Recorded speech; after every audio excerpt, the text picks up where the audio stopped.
I never thought my life would take me to a farm, let alone to the kind of story I'm about to share. When I married my wife, Anna, I imagined a quiet, steady life. She grew up in the countryside, surrounded by endless fields, cows, chickens, and the rhythm of the land. I, on the other hand, was a city man. I worked in a small garage, fixing cars, drinking coffee on my way to work, complaining about traffic. But when Anna told me she wanted us to move back to her family's farm, I agreed. For her, for our future. The farm belonged to her mother, Elena. Everyone in the village called her Lena. She was a woman of steel, tough hands, sunburnt skin, and eyes that could make you stop in your tracks. She had run the farm alone ever since her husband died years ago. People respected her, even feared her a little. And when I first met her, I understood why. Our first meeting wasn't exactly warm. She looked at me, the skinny city boy with soft hands, and said bluntly, "Do you even know how to hold a shovel?" Anna laughed nervously, trying to smooth things over, but I felt the sting. That was Elena, direct, sharp, unwilling to sugarcoat anything. Life on the farm was hard.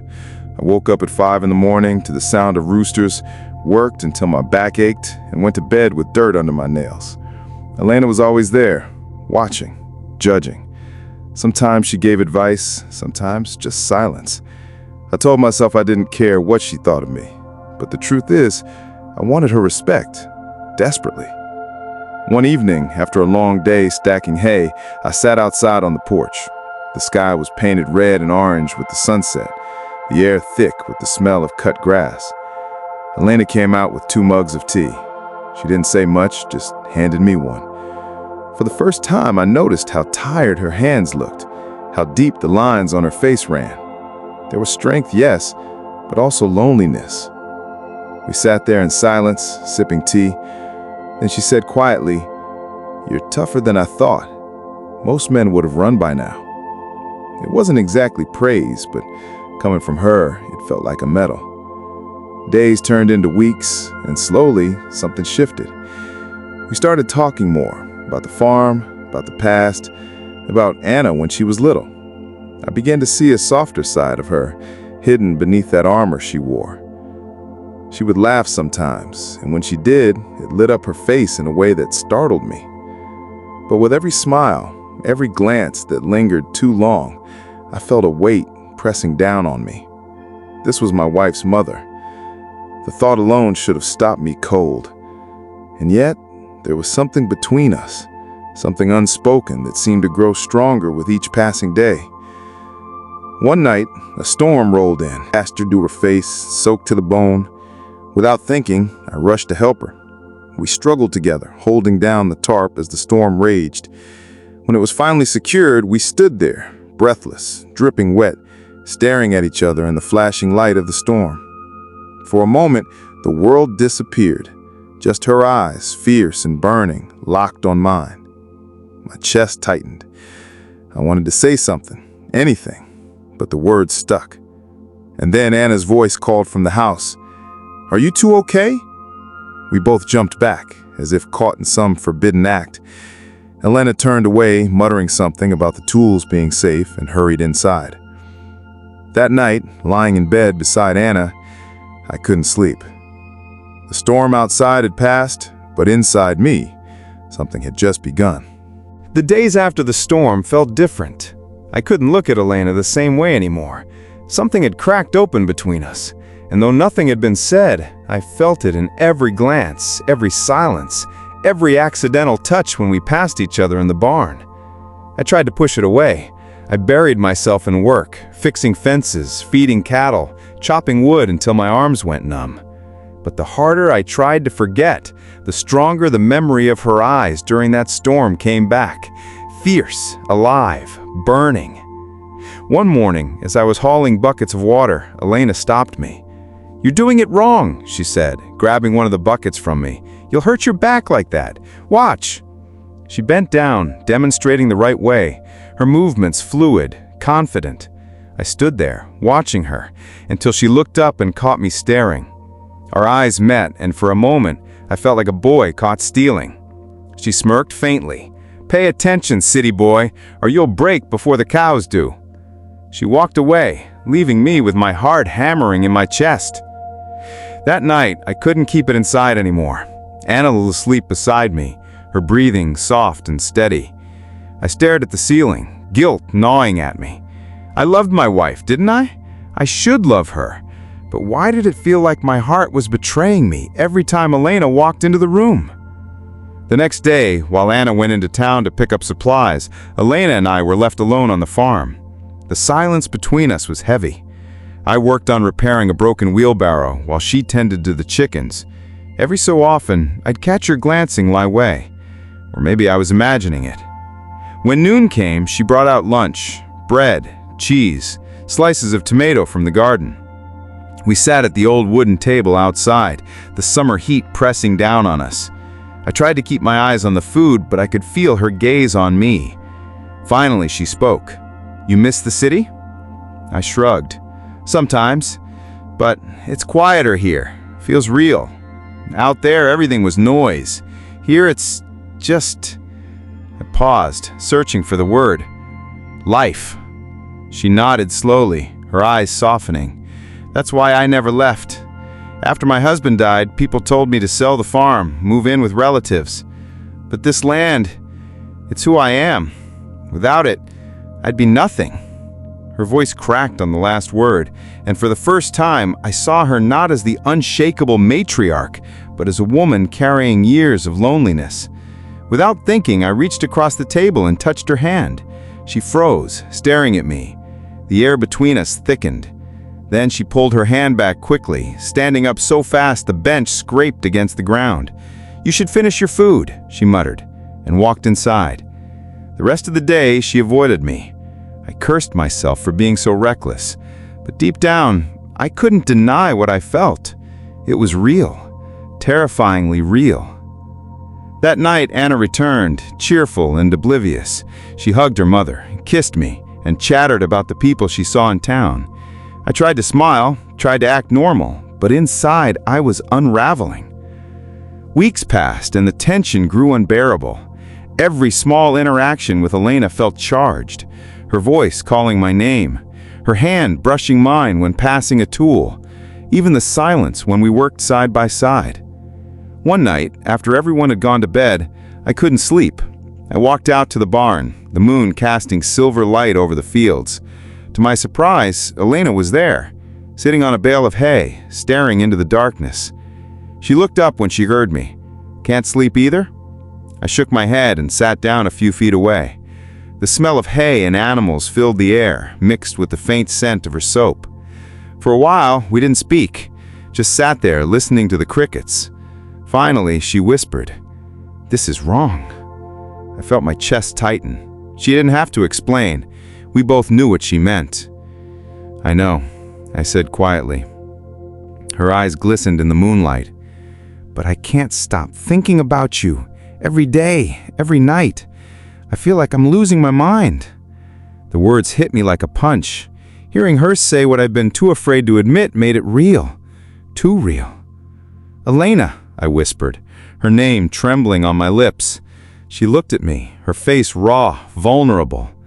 For the first time, she wasn't the strong farmer's widow or the intimidating mother-in-law. She was just a woman. And I was just a man caught in something bigger than either of us could control. I moved closer, too close. Her shoulders nearly touched. I could feel the warmth radiating from her body. Every nerve in me screamed to stop, to run, but I couldn't. Her hand brushed against mine, deliberately this time. I didn't pull away. Then, from the house, the creak of a door echoed faintly across the night. We froze. A shadow moved near the porch. Anna's voice, groggy, called out, "Mom, is that you?" Elena jerked her hand back, her breath sharp. "Go," she whispered fiercely. "Go back before she sees." I stumbled out of the barn, heart racing, and slipped into bed just as Anna returned inside. She curled up beside me, none the wiser, while my heart pounded so hard I thought it would break through my chest. That night, sleep never came, because I knew we had crossed the line. Maybe not with lips or bodies, but with hearts. And once that line is crossed, there's no going back. After that night in the barn, nothing was the same. We carried on as if nothing had happened, but the silence between us was heavier than ever. Every look, every accidental touch, every stolen moment alone felt like fire beneath the skin. I told myself to stop, to bury it, to focus on Anna, on the farm, on the life we had chosen. But desire doesn't obey reason. It grows in the shadows, feeding on every unspoken word, every glance too long, until it consumes you. Elena tried to avoid me. She gave me chores far from where she worked, kept conversations short, kept her hands busy to keep her mind away. But the more she tried to distance herself, the more I felt pulled to her. One sweltering afternoon, Anna left again to visit a friend in town. Elena and I stayed behind to mend the fence. The sun beat down mercilessly, sweat soaking through my shirt. I hammered in the last nail, then turned to find her watching me. Not with judgment, but with something else. Something raw. "You've changed," she said softly. "How so?"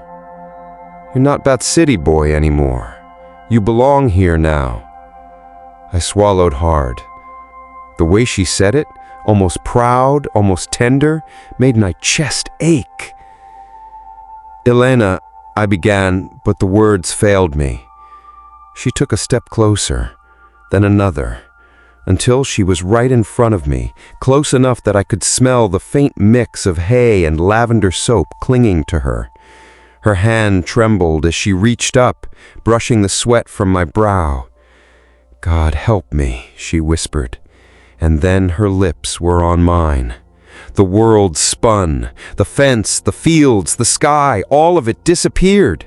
There was only the heat of her mouth, the taste of her, the rush of something forbidden and unstoppable. I kissed her back, my hands finding her shoulders, pulling her closer. It lasted only seconds, but it felt like eternity. When we broke apart, both of us were breathless, eyes wide with the terror of what we'd just done.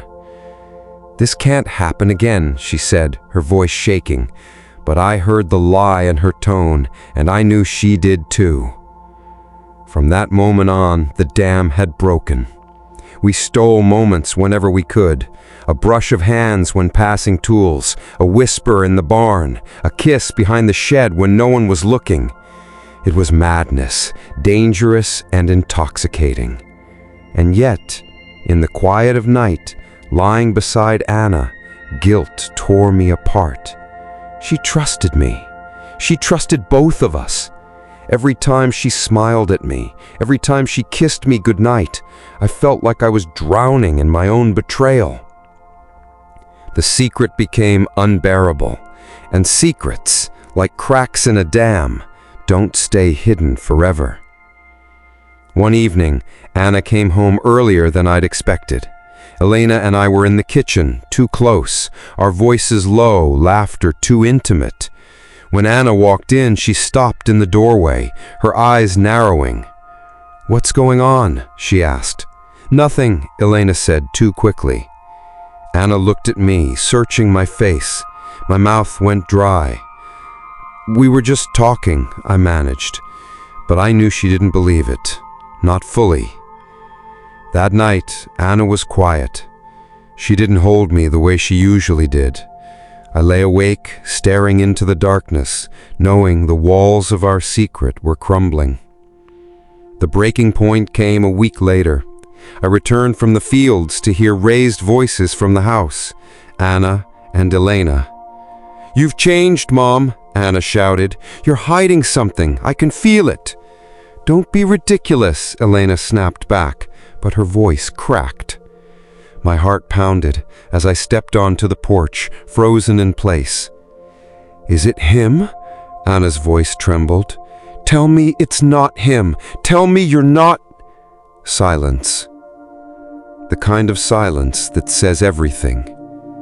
I stepped inside, and Anna turned to me, her face pale, eyes wide with horror and betrayal. "It's true," she whispered. Oh my God, it's true! Elena, I started, but Anna raised her hand. Don't, she said, her voice shaking. Don't you dare! Tears welled in her eyes, spilling down her cheeks. How could you, both of you? Elena stood rigid, her face ashen, unable to speak. I reached for Anna, but she pulled away as if my touch burned her. She ran from the room, slamming the door to our bedroom. The sound echoed through the house like a gunshot.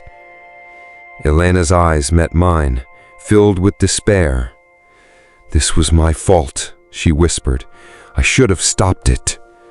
But the truth was, neither of us had, and now the damage was done. The days that followed were a blur of silence and broken pieces. Anna barely spoke to me. When she did, her words were sharp, brittle like glass ready to shatter. Elena avoided me completely, her once fierce presence reduced to a shadow of guilt and shame.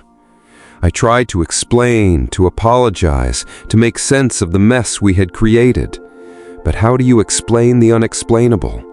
How do you justify the unjustifiable?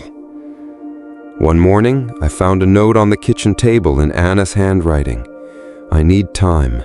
Don't follow me. She was gone. The house felt emptier than ever. I sat on the porch staring at the fields stretching into the horizon, the land that had once felt like a promise, now nothing but a prison. Elena came to sit beside me. For a long time we didn't speak.